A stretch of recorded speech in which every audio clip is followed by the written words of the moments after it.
Huh. All right, guys, welcome to a very special edition of the Left Side View. So, today we are not going to talk about football. We're going to talk about professional wrestling and the state of the business of professional wrestling in 2022.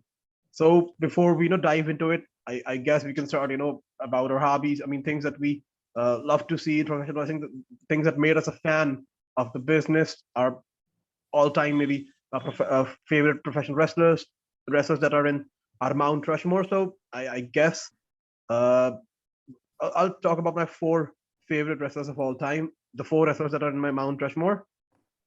My all time favorite, like who's always number one, is Stone Cold Steve Austin.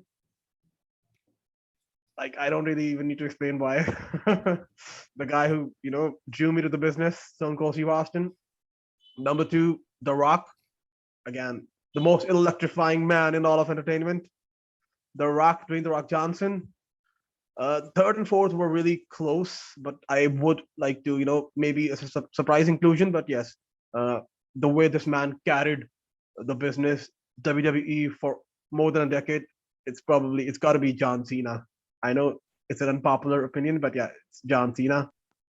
Okay. Uh, and fourth, the man with 1,000 moves, the Ayatollah of rock and rolla, Chris Jericho. So those are four of my wrestlers in Mount Rushmore. What about you, Amitabh? Hi guys. We did say this that when we started this podcast that we will try and diversify all the other sports that we also watch.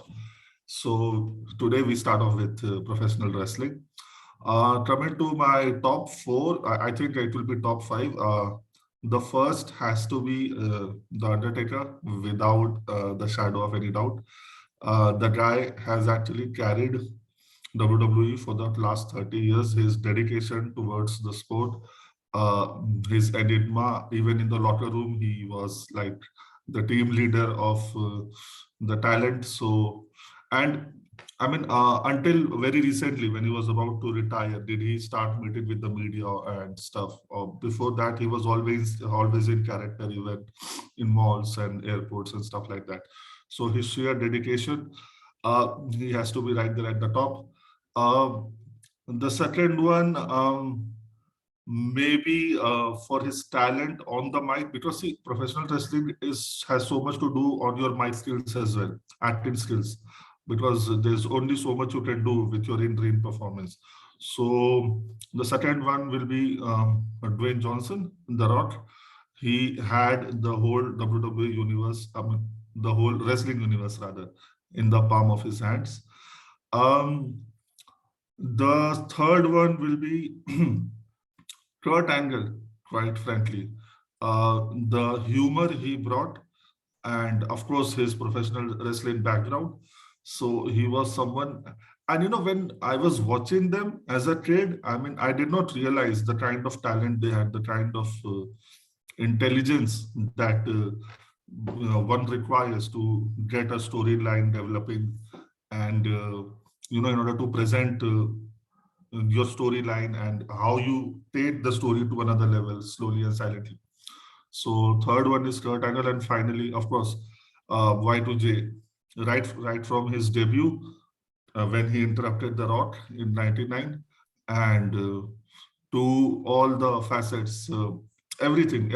I mean, the more you hear about them, hear from them in different interviews, why a certain match was booked in this way and how they planned it, especially his feud with Shawn Michaels in 2005 and then again in 2008.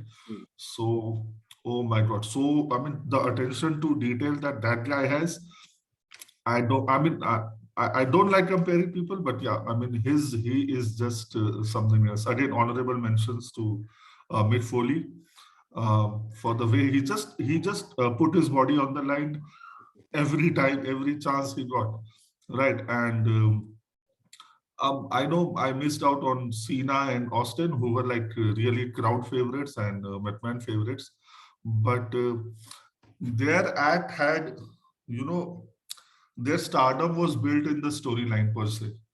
I mean, that is at least what I feel. Um, they did not have to do a lot in order to gain that acceptance from the crowd, being uh, baby faces all the time. And also, Cena buried um, Wade Barrett and his group, and that is something that I am still not happy about it. Nessus, the group's name was Nessus. And yeah, so these are my top four.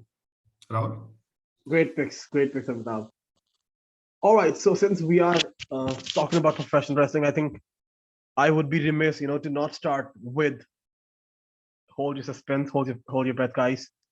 Not with WWE, but with AEW, All Elite Wrestling, formed in 2019 with the owner and the millionaire Tony Khan providing the money, the cash, the moolah, with the support of the Young Bucks, Cody Rhodes, Kenny Omega, all these guys that were competing in Japan, but wanted to compete closer to home, wanted to compete in North America. And that's how this started. I guess the fact that there are so many moments these days in the wrestling, I think it's a lot of thanks needs to be said to Tony Khan and AEW. I think the business had totally gone stale, because when just a couple of years ago, when people talked about wrestling, they meant WWE, and WWE under the tutelage of Vincent Kennedy McMahon. Uh, I guess things just became so stale. They were just not able to keep up uh, with what the people wanted, and but then again, people didn't really have a choice. People didn't really have an alternative. I guess Ring of Honor, Impact Wrestling were just not big enough. Uh, other than that, you could probably go to Japan, New Japan Pro Wrestling. Again, not something that people could watch all the time. Like not something that people could watch weekly, on a week by week basis. That's when AEW came in, and I think it's been such a boon to the wrestling business, to the wrestling industry, that all of these other wrestling companies, New Japan, Impact Wrestling, Ring of Honor, WWE, had to uh, improve their content. It's given all of these companies a, a pat on a kick up the backside. So that's the reason why we have to talk about AEW. And obviously, it's never good, that when something like this pandemic happens. But in a way, the fact that this pandemic happened has actually helped AEW in a lot of ways. Uh, Companies like Ring of Honor had to shut down.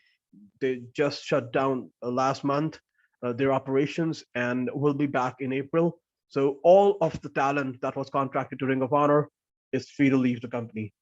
Again, an opportunity that's arisen for AEW. Not just that, I mean, WWE. I read an article, they let go of more than 80 talents during this pandemic in the name of budget cuts. Like it's like you're giving all of your top talents, away to AEW on a platter. And AEW, being so market savvy, uh, oriented to people's needs, people's wants, are they took up the opportunity. I mean, I've just got a list of all the wrestlers that they've signed, that were formerly of WWE or now Ring of Honor, and that number is a long reading. There are so many dream matches that we didn't really think were possible earlier, but are possible now.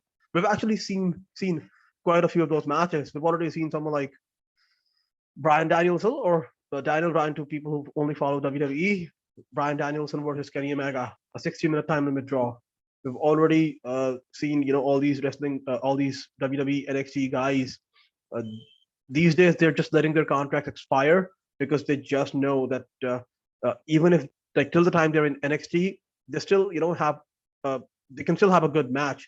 But the moment these guys they go to WWE Raw or SmackDown, the main roster, apparently, Vince McMahon, they don't. You just can't predict how his mind works. Uh, he can one day like you and push you to the moon, and then the next day he can all of a sudden, a switch clicks, and all of a sudden if you are in his bad books, then he will bury you to the moon. So there are so many talented guys in the roster. Let's say someone like a Ricochet, who is again struggling so much, who was such a big star in the Indies, in NXT, even in New Japan, but now that he's coming to Raw or SmackDown, he's just getting buried and losing matches. Uh, Someone like Cesaro, who is so talented, someone like Sami Zayn. I mean, obviously, like this is not a show about bashing WWE, but yes, let's talk a little bit about what this has done. For the continued success of AEW. I've actually got a list of all these guys who are. Yeah, so I'd like to add in here that WWE of late really did miss the bus on, capturing the positive momentum that a lot of these wrestlers had. Example, Sami Zayn, Shinsuke Nakamura, even Elias and Braun Strowman to some extent. I mean, these guys were so over with the crowd.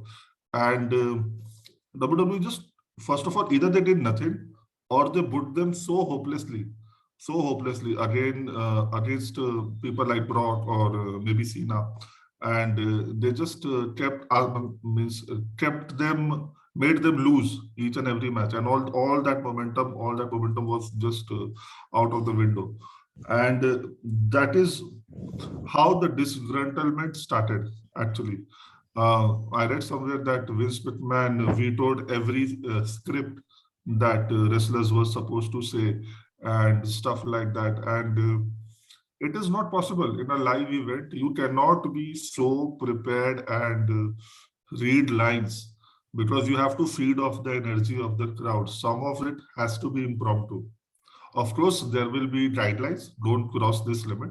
But again, a lot of wrestlers, especially after they have left the company, they did complain about this. And his fixation with certain characters. I mean, the late Brody Lee, he did say in one of those interviews that he wanted to play a suave gentleman New York guy, but McMahon was hell bent on having him Texas accent and thick Southern accent and talking in a very primitive manner. And he said, no, that is not how I thought. That is not me. But then he's like, no, you have to put in. And even now, there's this tag team of the tag team. I don't remember their name. Revival The two bearded guys, in bald NXT, and no, in Raw or SmackDown. So Vikings. the Viking Raiders, yeah, War Machine, or Yeah, formerly Viking known as Raiders. Yeah. Viking, So yeah, again, Eric and Ivar. yeah. I mean, it has that Vince McMahon stamp on it through and through. So you know what he's trying to do. And the fact is, this has been done repetitively over the past 3 decades. I mean, get out of that mode of thinking, man. And on top of that, I guess the dependence on old timers, part timers, someone like for instance the Undertaker. No disrespect to the Undertaker, but yes, uh, someone like Goldberg. I mean, a 52, 53-year-old sorry guys, Goldberg. He's like being called to compete in main event matches and squash matches. He's competing guys who should be main event players. Someone who should be a world champ. I mean, even 2, 3 years ago when he managed to beat someone like Kevin Owens. I mean, Kevin Owens, he's got everything. He's total package. He's got Mike skills. He's got great ability in the ring, but still he had to lose to someone like who's a part timer, someone like Goldberg, even someone like Bray Wyatt. I mean, a lot of these things, just don't make any sense. It seems like, but then that's a problem. Who's gonna? Uh, Initially, like we all felt that once Vince McMahon, he steps away from the business, it will be Triple H. But then Triple H himself had his own health scare and is not even able to run NXT. In fact, there's someone like Nick Khan that Vince McMahon brought in, who is actually most of the times now in charge of Raw and SmackDown. A lot of these uh, Vince McMahon has hired a lot of these writers, to write these scripts and everything. There's just no uh, ability that is given to performers to express themselves. Every promo is so scripted that you have to learn everything. And if you say even one line that is not in the promo, then you're reprimanded. Like even someone like John Moxley, formerly known as Dean Ambrose, he left the business, and all these guys, as soon as they leave, then they let's say go to AEW or go to any other company, and then they have an interview with, let's say, someone like Chris Jericho on his Talk is Jericho podcast. someone like Miro, formerly known as Rusev. They all talk about, the things that they had to endure while they were employed by WWE, and they didn't really get any freedom, any creativity to express themselves. But all of a sudden, now that they're in AEW, it's like night and day. The difference is night and day, and it's so visible, so apparent. So yes, we do feel like we are so thankful to AEW, to Tony Khan, for bringing us AEW and giving us all these matches. It seems to me, at least, that we're going back to the golden age of wrestling. The product that had gone so stale, but all of a sudden, I mean, we haven't even started. We haven't even talked about someone like CM Punk. Someone like CM Punk, who was so disillusioned with WWE. Like, we didn't really think that it was ever possible that we would see someone like CM Punk back in the ring again. And it's only possible because of someone like AEW. I mean, it's only because of AEW that we are seeing guys like MJF, Sammy Guevara shine so much, because they probably wouldn't get the opportunity to do so otherwise on such a large scale. Because Sammy Guevara, no matter how talented he is, but you just know that he's not a Vince McMahon guy because of his size.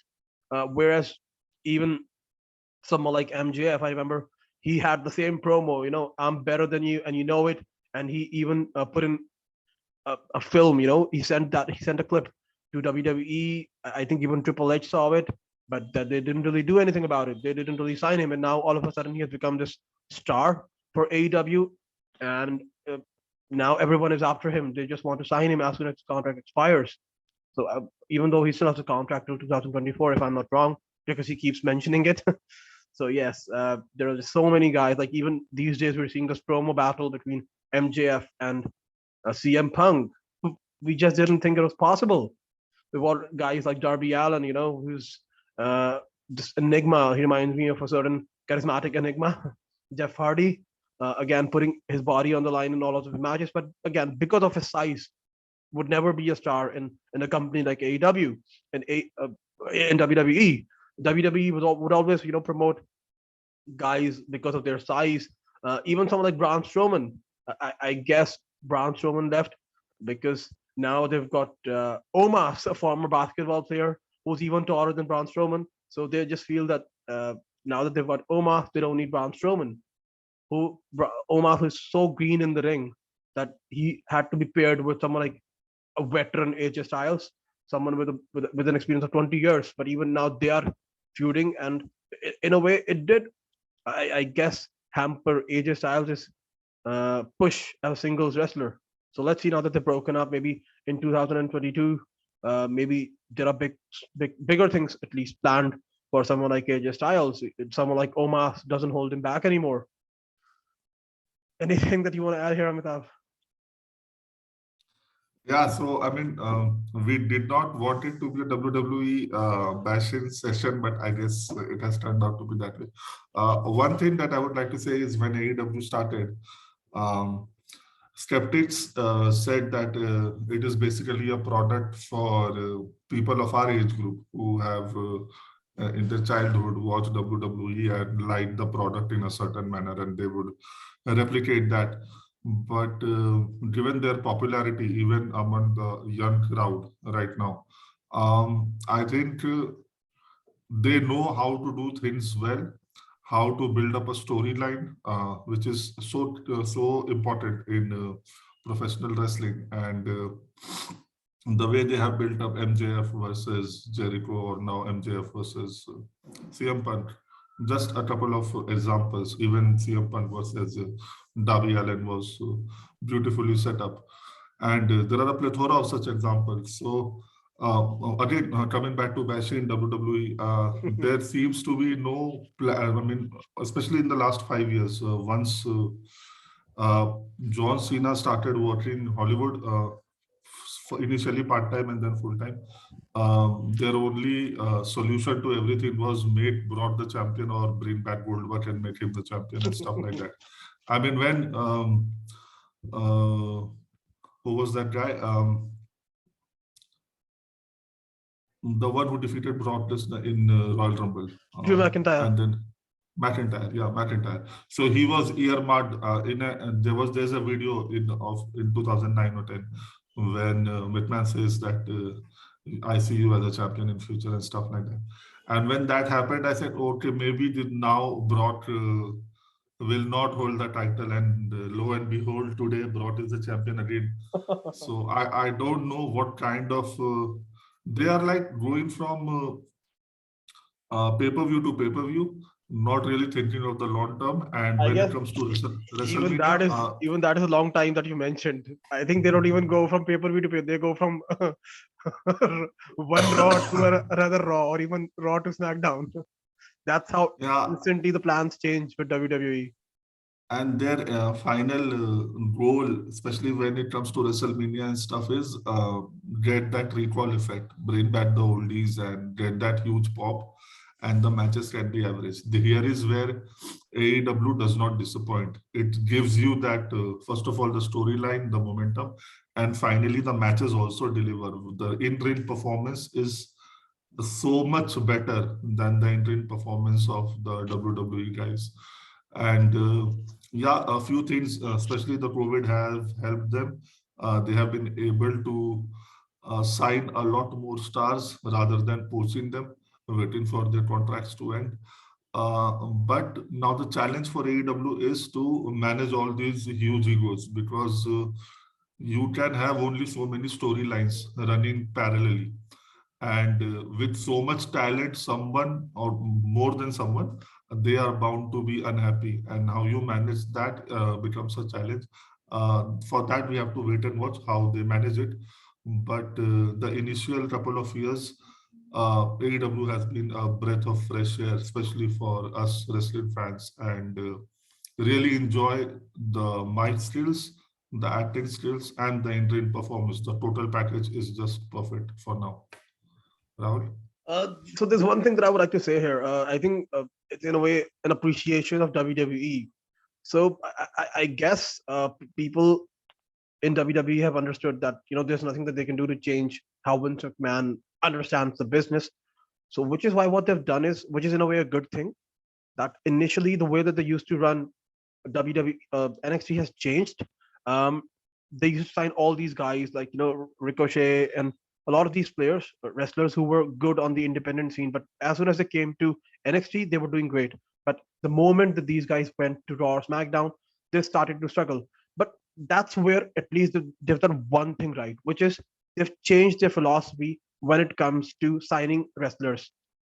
So now they are signing wrestlers in NXT who they feel will also do well when they go to Raw or SmackDown. They're not signing any more guys like Ricochet. I know I keep going back to Ricochet, but then he's just so good and he's wasted so horribly, which is why he's the perfect example. So now they're not signing anyone like Ricochet, which is the reason why you see someone like a Braun Breaker. Now you just know Braun Breaker, when he goes to Raw or SmackDown, even then he will hopefully not be buried because he's someone who's a typical or archetypical Vince McMahon wrestler. So that's a good thing that they've done. But let's see, how long that it takes for all of this to come to fruition. So yes, we did want to talk. I mean, and there's one more thing that I need to mention here. I think um, the biggest uh, winner out of all this, after obviously AEW, is actually, in my opinion, Impact Wrestling, because Ring of Honor, they have stopped working. Uh, WWE, they keep releasing all these wrestlers. Now the thing is that AEW cannot sign everyone, which means that like that's where someone like Impact Wrestling swoops in, because either I mean, if you want to leave North America, you probably want to go to Japan. Then maybe it's okay for you. But for a lot of these wrestlers who want to stay in North America but are not able to sign for AEW for whatever reason, whether they don't want to sign for them or whether AEW doesn't want to sign them. In that case, that's where uh, Impact Wrestling comes in, I think. And on top of that, another good thing that AEW has done is they have developed a working relationship with almost all of these wrestling companies except for WWE. I mean, they've already had a lot of these wrestlers who are signed to them appear on Impact Wrestling. A lot of these guys for AEW, they in fact appeared in Ring of Honor's last show as well, wherein they uh, gave their wishes. Guys like Bryan Danielson, CM Punk, who learned their craft in Ring of Honor. A lot of these guys, they've got great working relationship with New Japan Pro Wrestling. I mean, we've already seen someone like Minoru Suzuki appear for Impact Wrestling as well as New Japan Pro Wrestling. We've already seen Bryan Danielson versus Minoru Suzuki. Like, in my mind, like, what a match that is. Just the presence of those two guys in the same ring is enough to give you goosebumps. Someone like Tomohiro Ishii has already taken on someone like Moose of Impact Wrestling. Matches that we just didn't think were possible 1 year ago, 2 years ago. I mean, yeah, we can probably talk all day long, but it's in a way become bashing of WWE and appreciation of AEW.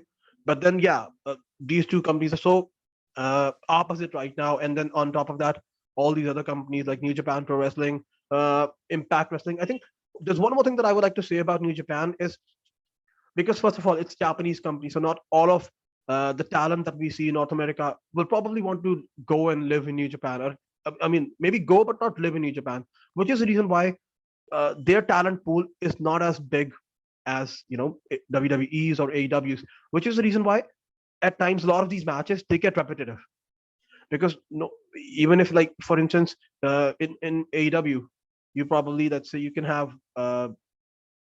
Kenny Omega versus Hangman Page.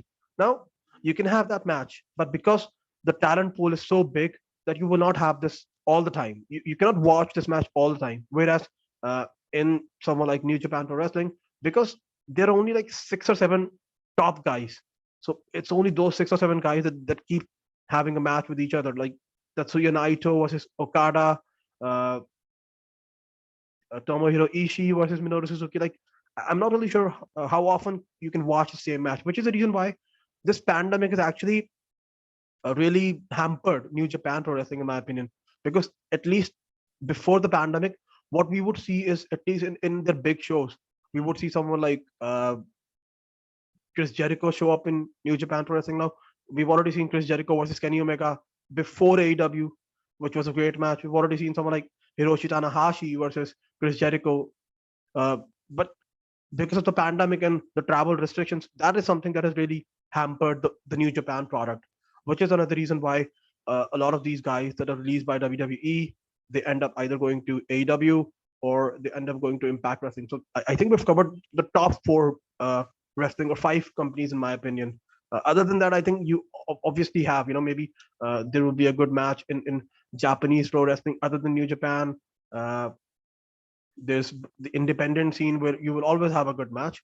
But yeah, like this is the state of pro wrestling at this point in time. Amitabh, anything that you would like to add? Otherwise, I think we're free. Yeah, We're good to wrap up. Yeah. just one thing. Just one thing. I mean, yes, we did bash WWE a little, but the fact is that WWE took the audience and their talent for granted before. So I think this mini outburst was expected. The fact is that had WWE been uh, handled the resources and the storylines, the whole product better, I don't think AEW would have come into the picture at all. The fact is, there were so many talent who were unhappy with the way things were, and they just had no alternative. At least no alternative with the same compensation. So yeah, in a way, we have to thank WWE for Yes, giving us AEW as well. exactly. If they were not so poor, then I guess there would be no AEW. Yeah, as simple as that. Yeah. Yeah. Okay. So with that, we come to the end of this podcast, guys. Hope you guys liked it. We'll try and cover more sports in the coming days. For now, thank you so much for watching this. Bye. And yes, guys, feel free to drop in a comment wherein you something that you want to see us cover, and we'll try to do that as well. All right, ciao. Bye.